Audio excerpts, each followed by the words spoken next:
Dr. Sarah Martinez had always been different from other military medics.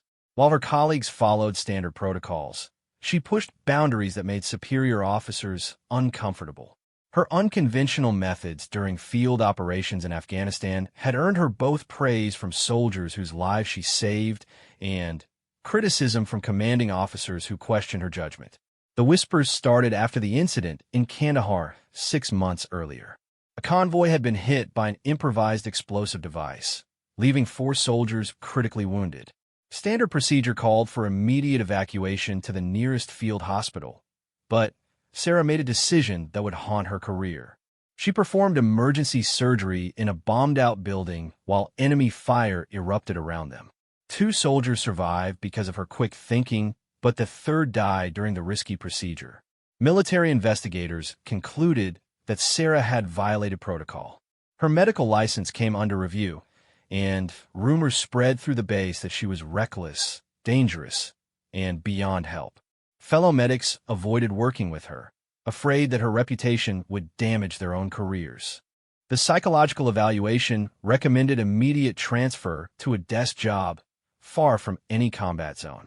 But Sarah refused to give up. She knew that sometimes saving lives meant breaking rules that were written by people who had never held a dying soldier in their arms. Her father had been a Navy SEAL, killed in action when she was 12. His memory drove her to serve, to save the sons and daughters that other families wouldn't have to lose. The base commander, Colonel Richardson, called her into his office on a cold February morning. His expression was stern as he slid a folder across his desk. Sarah opened it to find transfer papers to a medical facility in Germany, effective immediately. No more field work, no more combat zones, no more chances to prove herself. Dr. Martinez, Richardson said, his voice carrying the weight of finality. Your service record shows exceptional medical skills, but your inability to follow orders makes you a liability. This transfer is not negotiable. Sarah stared at the papers, feeling the dreams she had carried since childhood crumbling. She had joined the military to honor her father's memory, to serve alongside the warriors who put their lives on the line every day.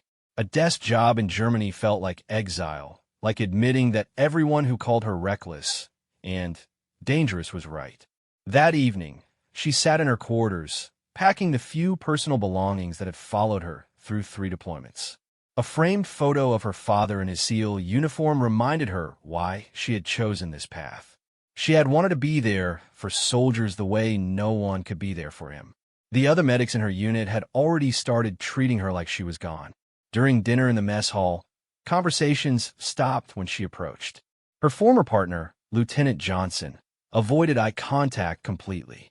The isolation was complete, and Sarah began to question whether she had made the right choices. As she folded her uniforms, Sarah reflected on every life she had saved and every regulation she had bent or broken in the process.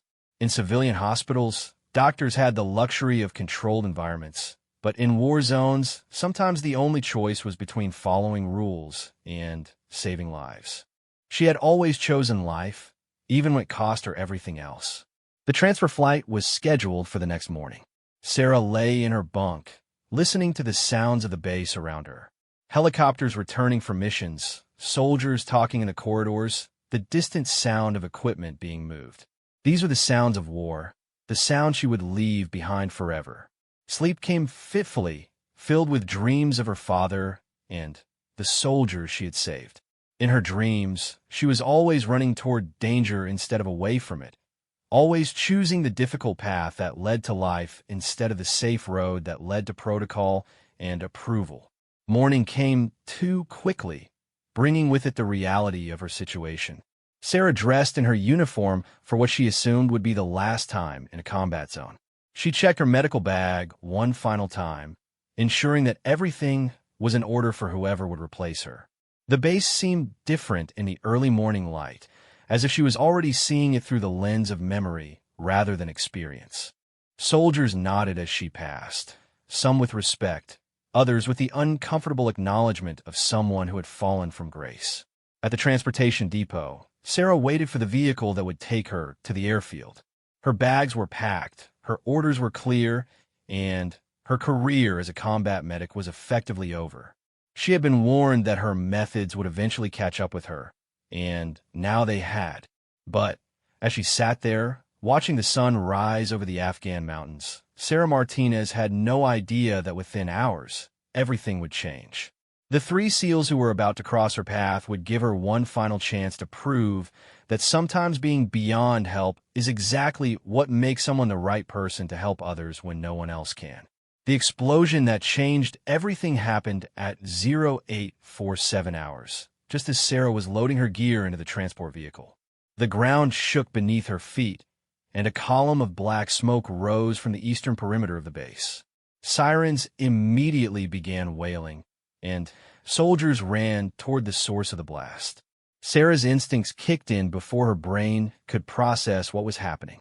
She grabbed her medical bag and ran toward the smoke, ignoring the shouts from the driver who was supposed to take her to the airfield. Her transfer orders suddenly seemed insignificant compared to the possibility that soldiers needed medical attention. The scene she encountered was chaos. A SEAL team's Humvee had hit a roadside bomb just outside the base perimeter. The vehicle was overturned and burning, with 3 members of the team trapped inside. Base security was establishing a perimeter, but enemy fire from nearby hills was keeping everyone at a distance. Lieutenant Commander Jake Morrison, the base's SEAL team leader, was coordinating the rescue effort when he saw Sarah approaching. His face darkened as he recognized her. The reputation that had destroyed her career preceded her even here.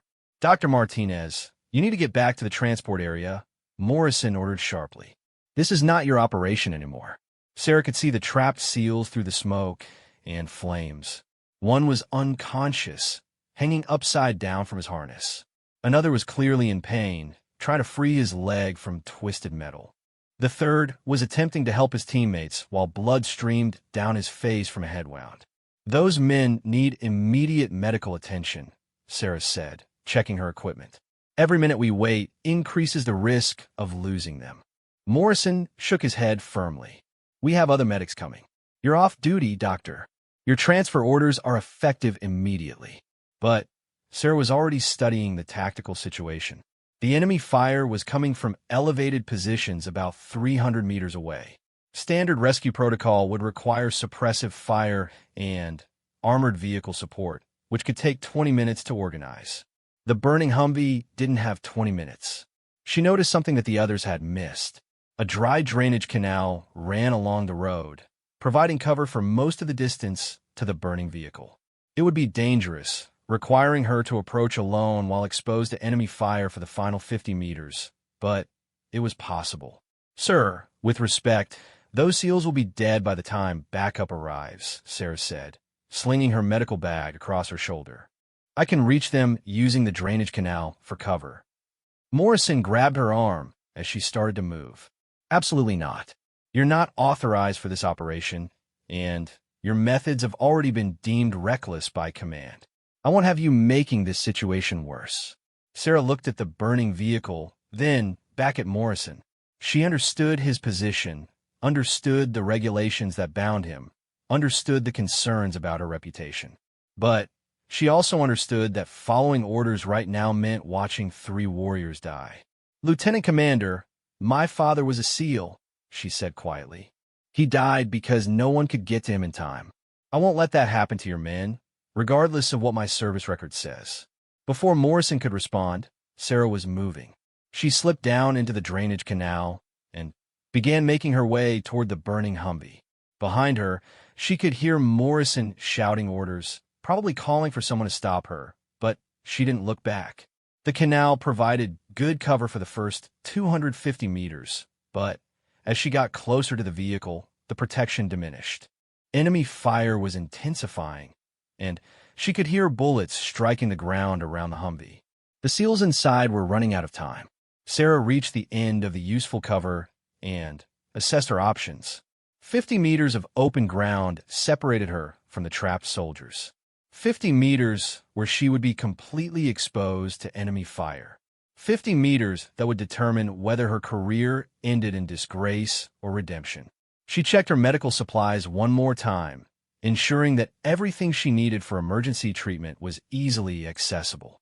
The weight of her father's memory and the lives of 3 SEALs pressed down on her as she prepared to make the most dangerous sprint of her life. Taking a deep breath, Sarah burst from the canal and ran toward the burning vehicle. The world around her seemed to slow down as enemy fire erupted from the hills.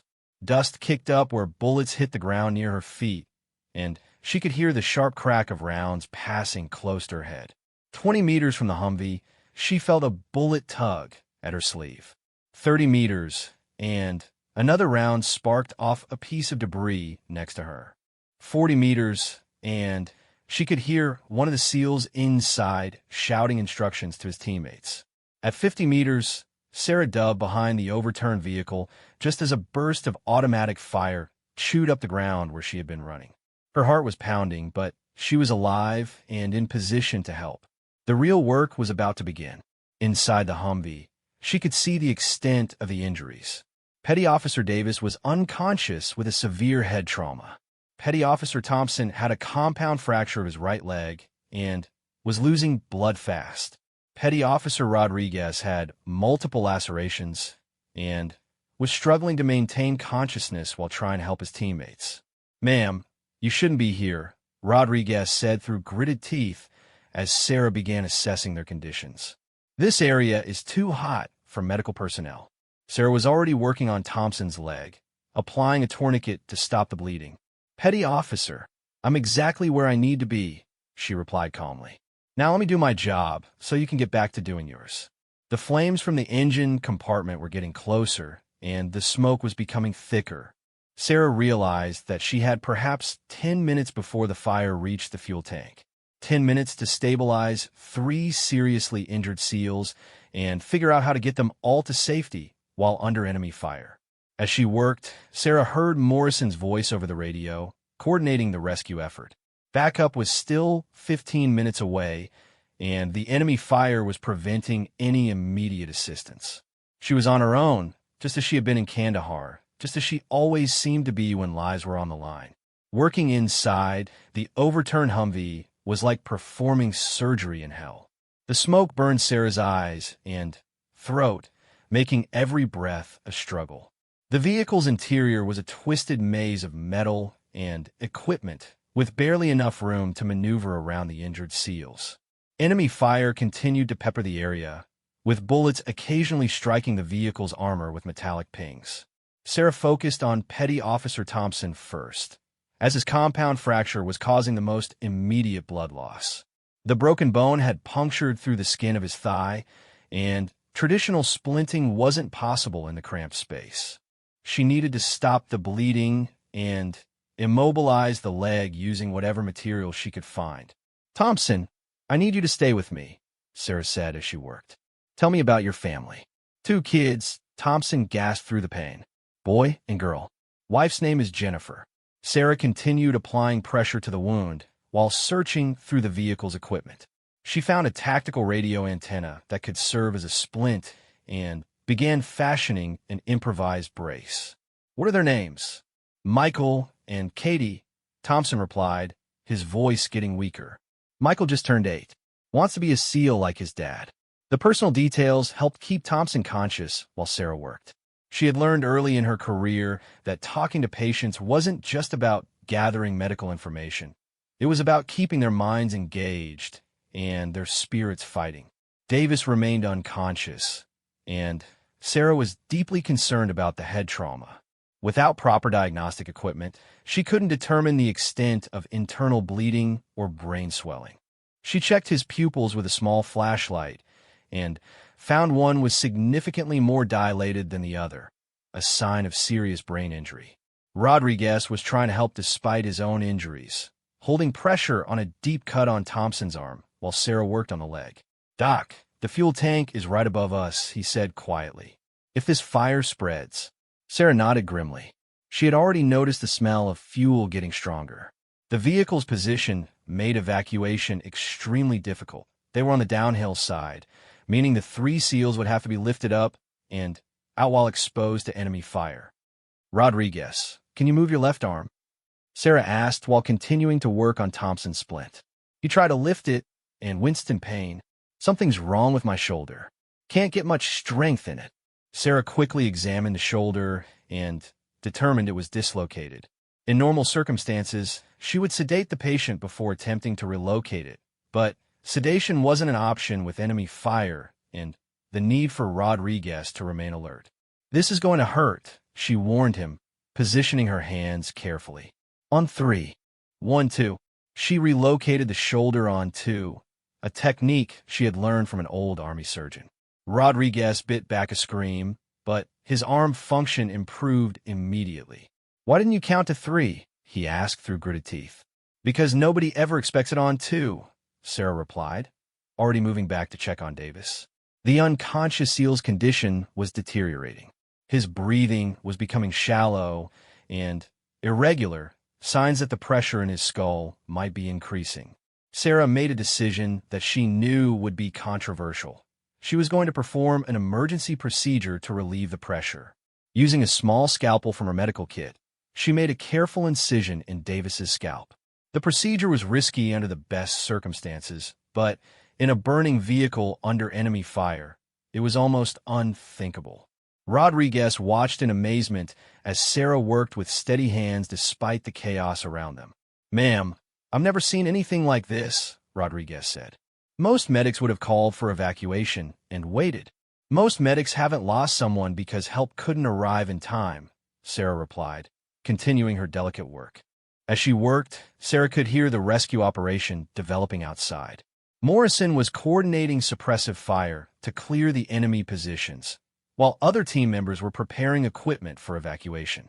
But she knew that even with backup arriving, getting 3 injured SEALs out of the vehicle and across 50 meters of open ground would be extremely dangerous. Thompson's condition had stabilized somewhat thanks to the improvised splint and tourniquet, but he needed immediate surgery to properly repair the compound fracture. Davis was responding slightly better to the pressure relief procedure, but remained unconscious and critically injured. Rodriguez was functional, but weakened by blood loss and pain. The sound of helicopters approaching gave everyone hope, but Sarah knew that landing in the current tactical situation would be impossible. The enemy fire was too intense, and the open ground around the crash site provided no protection for aircraft. "Doc, what's the plan for getting us out of here?" Rodriguez asked, voicing the question that everyone was thinking. Sarah looked at the 3 men she was treating, then at the dangerous ground they would have to cross. The same unconventional thinking that had gotten her in trouble before was now their only hope for survival. She began formulating a plan that would require precise timing, significant risk, and complete trust from the SEALs she was trying to save. "Rodriguez, can you handle a weapon with that shoulder?" she asked. "Yes, ma'am. What are you thinking?" Sarah pulled out her radio and contacted Morrison. "Lieutenant Commander, I need you to listen carefully. I have a way to get your men out, but it's going to require perfect coordination." Morrison's voice came back tense. "Dr. Martinez, just keep them stable. We're working on a solution." "Sir, with respect, your solution will take too long. Davis won't survive a prolonged extraction, and this fuel tank is going to blow. I need you to trust me one more time." There was a long pause before Morrison responded. "What do you need?" Sarah outlined her plan. It was dangerous, unconventional, and required split-second timing. It was also their best chance of getting all 3 SEALs out alive. As she explained the details, she could almost hear Morrison wrestling with the same decision that had defined her entire career, whether to follow protocol or trust instinct when lives were on the line. The clock was running out, and the flames were getting closer to the fuel tank. Sarah knew that within minutes, they would either all be safe or none of them would be coming home. Sarah's plan was unlike anything Morrison had heard before, but as he listened to her calm, professional explanation while explosions echoed in the background, he began to understand why soldiers trusted her with their lives. Her idea was to use the vehicle's smoke and the terrain to create a series of covered positions, allowing them to move the wounded SEALs in stages rather than attempting one dangerous sprint across open ground. "Doctor, This plan requires precise timing with our suppressive fire, Morrison said over the radio. If we're off by even seconds, you'll all be exposed. Lieutenant Commander, I've studied your team's movements. You've never been off by seconds, Sarah replied, continuing to monitor Davis's vital signs. I trust you to make this work. The first phase required Sarah to prepare the wounded for movement. She fashioned a makeshift stretcher for Davis using equipment from the vehicle and her own medical supplies. Thompson's leg would need additional support for transport, and Rodriguez would have to help carry despite his injuries. Rodriguez, I need you to understand something, Sarah said as she worked. This evacuation is going to be the most dangerous thing you've ever done. If at any point you feel like you can't continue, you drop down and signal for help. Ma'am, with respect, I didn't become a SEAL to quit when things get dangerous, Rodriguez replied, checking his weapon with his good arm. Sarah smiled grimly. I was hoping you'd say that. The sound of incoming friendly fire support gave them the signal they were waiting for. Morrison had coordinated with base artillery to provide suppressive fire on the enemy positions while simultaneously creating a smoke screen to obscure their movement. The timing would be critical. All stations, this is Rescue Leader. Morrison's voice came over the radio. Fire mission commencing in 60 seconds. Medical team, prepare for movement on my mark. Sarah made final adjustments to Davis's stretcher and checked Thompson's splint one more time. The heat from the fire was becoming unbearable, and she could smell fuel vapors getting stronger. They were out of time for preparation. Thompson, how are you feeling? She asked. Like I got hit by a truck, ma'am, but I can move, he replied, gripping the improvised crutch Sarah had made for vehicle parts. The artillery barrage began with a thunderous roar that shook the ground. Sarah watched through a gap in the vehicle as explosions walked across the hillside where enemy fire had been coming from. Morrison had positioned the strikes perfectly to suppress the enemy while creating clouds of dust and smoke. Medical team, you have a green light for movement. Phase 1, execute now, Morrison commanded. Sarah helped Rodriguez lift Davis's stretcher while Thompson prepared to follow using his crutch and Rodriguez's support. The first movement was only 20 meters to a small depression in the ground, but those 20 meters felt like 20 miles under fire. They moved as quickly as Davis's condition allowed, with Sarah constantly monitoring his vital signs during the transport. The head injury made any jostling dangerous, but leaving him in the burning vehicle was certain death. Rodriguez proved that his SEAL training was stronger than his injuries, carrying his end of the stretcher with determination. The small depression provided temporary cover, but Sarah could see that Davis was struggling with the movement. His breathing was becoming more labored, and she was concerned about internal bleeding that she couldn't detect or treat in the field. Phase 2 in 30 seconds. Morrison's voice crackled over the radio. The next movement was the most dangerous. 30 meters of ground with minimal cover, requiring them to cross a small rise that would expose them briefly to any remaining enemy positions. Sarah made a quick decision that would once again challenge standard protocol. Rodriguez, you and Thompson go first with the stretcher. I'm going to provide covering fire and medical oversight, she ordered. Ma'am, you're a medic, not infantry, Rodriguez protested. Sarah pulled out her sidearm and checked the ammunition. Today, I'm whatever these soldiers need me to be. Morrison's suppressive fire resumed, and the two wounded SEALs began their dangerous journey with Davis between them. Sarah provided what covering fire she could, while keeping watch for any signs that Davis's condition was deteriorating during transport. Halfway across the open ground, enemy fire erupted from a position that hadn't been completely suppressed. Bullets kicked up dirt around Rodriguez and Thompson as they struggled with the stretcher. Sarah immediately began returning fire while radioing for additional support. Contact left, contact left. Enemy position not neutralized, she called into her radio while continuing to shoot. Rodriguez stumbled, but kept moving, his injured shoulder finally giving out partially under the weight of the stretcher. Thompson tried to compensate, but his broken leg couldn't support the additional load. Sarah watched in horror as they began to fall just 15 meters from safety. Without hesitation, she left her covered position and ran toward them. Bullets snapped past her head as she reached the struggling SEALs and grabbed Rodriguez's end of the stretcher. Together, the three of them managed to carry Davis the final meters to the next cover position. "Ma'am, that was insane," Thompson gasped as they collapsed behind the protective rocks.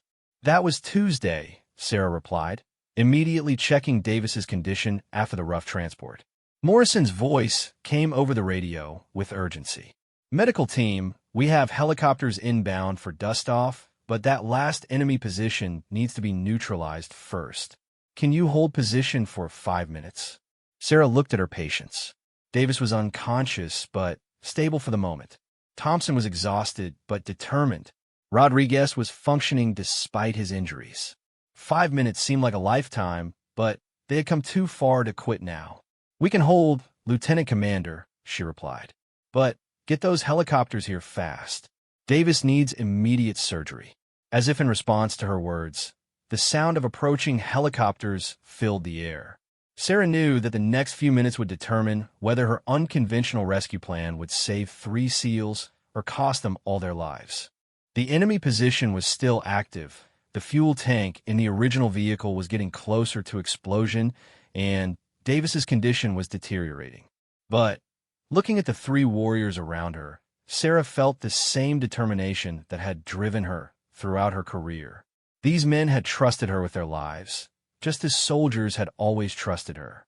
She wasn't going to let them down, regardless of what it cost her personally or professionally.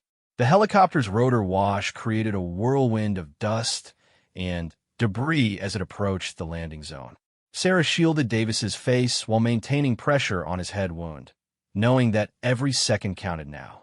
The pilot was taking enormous risks landing in an area still under enemy fire, but Morrison had coordinated the final assault on the remaining enemy position. "Dust off is 30 seconds out." Morrison's voice crackled through the radio static. "Final suppressive fire. All stations engage." The coordinated barrage was overwhelming. Base artillery, helicopter gunships, and ground forces all focused their fire on the last enemy position. Sarah watched as the hillside erupted in explosions and smoke, finally silencing the guns that had threatened them throughout the rescue. Rodriguez struggled to his feet as the helicopter touched down, his injured shoulder clearly causing him significant pain. Thompson gripped his makeshift crutch and prepared to help with Davis's evacuation. The crew chief and a flight medic jumped from the helicopter and ran toward their position. "What do we have, Doc?" the flight medic shouted over the rotor noise as he reached them. "Head trauma with probable intracranial pressure, compound leg fracture with significant blood loss, and shoulder dislocation with multiple lacerations," Sarah reported quickly and professionally. "The head trauma is critical and needs immediate surgical intervention." Together, they loaded Davis onto a proper stretcher and began moving toward the helicopter. Rodriguez and Thompson followed, both refusing assistance despite their obvious injuries. As they approached the aircraft, Sarah noticed Morrison running toward them from the command position. "Dr. Martinez," he called out as they reached the helicopter. Sarah paused in helping load Davis into the aircraft. "Lieutenant Commander, that was the most insane, dangerous, and successful rescue operation I've ever witnessed," Morrison said, his expression mixing admiration with amazement. "Your plan saved my men." "Sir, it was a team effort," Sarah replied, climbing into the helicopter to continue monitoring Davis during transport. As the aircraft lifted off, Sarah worked alongside the flight medic to stabilize all 3 patients for the flight to the field hospital. The cramped space of the helicopter medical bay was familiar territory for her, and she moved with practiced efficiency despite her exhaustion. Davis's condition remained critical, but the pressure relief procedure she had performed in the burning vehicle was keeping him stable. Thompson's leg was properly splinted now, and his vital signs were improving. Rodriguez was alert and talking, a good sign that his injuries weren't life-threatening. "Ma'am," Rodriguez said during the flight, "what you did back there, that wasn't just medicine. That was pure courage. Sarah checked his bandages while responding. Rodriguez, courage is what you and your teammates showed every day in the field. I just happened to be there when you needed medical help. The field hospital appeared below them, with medical teams already preparing for their arrival. Sarah could see the organized chaos that she knew well, doctors, nurses, and technicians all moving with purpose to receive wounded soldiers. It was a sight that always filled her with pride and determination. As they landed, Davis was immediately rushed to surgery, while Thompson and Rodriguez were taken to different treatment areas. Sarah provided detailed briefings to the receiving physicians, ensuring that every detail of their injuries and treatment was properly communicated. Dr. Patterson, the chief of surgery, approached Sarah as she finished her reports. Dr. Martinez, I understand you perform emergency procedures under enemy fire? I did what was necessary to stabilize the patients for transport, Sarah replied carefully. Patterson looked at her notes and shook his head. Emergency cranial pressure relief in a burning vehicle? Compound fracture stabilization with improvised materials? Doctor, this is either brilliant field medicine or dangerous cowboys tactics. Sarah had heard similar comments throughout her career. Dr. Patterson, those 3 SEALs are alive. In my opinion, that makes it good medicine. As Sarah cleaned up and prepared to return to base, she learned that her transport to Germany had been delayed, pending a full debriefing about the rescue operation. Morrison had requested that she remain available for operational review, effectively suspending her transfer orders. That evening, Sarah sat in the mess hall for what she had thought would be her last meal at the base. Instead of the isolation she had experienced for months, soldiers approached her table to thank her for saving the SEAL team. The same people who had avoided her after Kandahar were now treating her as a hero. Lieutenant Johnson, her former medical partner, sat down across from her. Sarah, I owe you an apology. I let politics and procedure cloud my judgment about who you really are. Johnson, you don't owe me anything, Sarah replied. You were protecting your career. I understand that. No, I was being a coward, he said firmly. Today you showed what it means to be a military medic. Politics and procedure don't matter when soldiers are dying. 3 days later, Sarah received a message to report to Colonel Richardson's office. She expected to receive her new transfer orders and a formal reprimand for violating direct orders during the rescue operation. Instead, she found Morrison waiting with the colonel. Dr. Martinez, Richardson began, your actions during the SEAL rescue have prompted a complete review of your service record and the recommendations for transfer. Sarah stood at attention, prepared for whatever decision had been made. Lieutenant Commander Morrison has submitted a recommendation that you be assigned permanently to his Special Operations Unit, Richardson continued. He believes that your unconventional approach to field medicine is exactly what Special Forces operations require. Morrison stepped forward. Doctor, my men trust you with their lives. In special operations, there's no higher recommendation than that. Sarah felt emotions she had kept buried for months finally surfacing. The transfer to Germany was canceled. Her career as a combat medic wasn't over. It was just beginning a new chapter. Sir, I accept the assignment, she said simply. 6 months later, Sarah received a letter from Thompson's 8-year-old son, Michael. In crayon, he had drawn a picture of a female soldier helping his father. At the bottom, in a child's handwriting, it said, "Thank you for bringing my daddy home." Sarah framed the drawing and hung it in her quarters next to the photo of her father. She had finally found her place in the military, not despite being unconventional, but because of it. Sometimes the person everyone thinks is beyond help is exactly who others need when help seems impossible. The 3 SEALs had recovered fully from their injuries. Davis returned to active duty with no lasting effects from his head trauma. Thompson's leg healed perfectly, and he continued his career without limitations. Rodriguez earned a commendation for his actions during the rescue and was promoted to senior enlisted leadership. Sarah continued to serve with Morrison's unit, developing new protocols for emergency medical care in special operations environments. Her methods, once considered dangerous and reckless, became standard training for Special Forces medics worldwide. The woman who had been warned beyond help had proven that sometimes being different is exactly what makes someone indispensable.